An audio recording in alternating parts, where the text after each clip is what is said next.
నంద్యాల జిల్లా ఆత్మకూరు మున్సిపల్ కార్యాలయంలో అవినీతి చేపలు ఏసీబీ వలకు చిక్కాయి.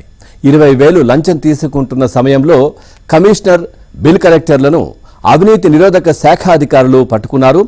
ఖాళీ స్థలానికి పన్ను నిర్ణయించే విషయంలో బాధితుడి వద్ద నుంచి 20,000 లంచం డిమాండ్ చేశారు.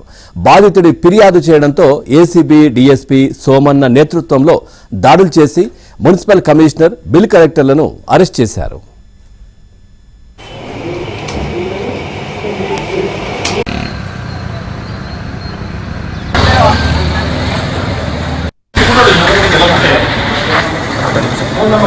అవి పాటలు పెట్టాలి.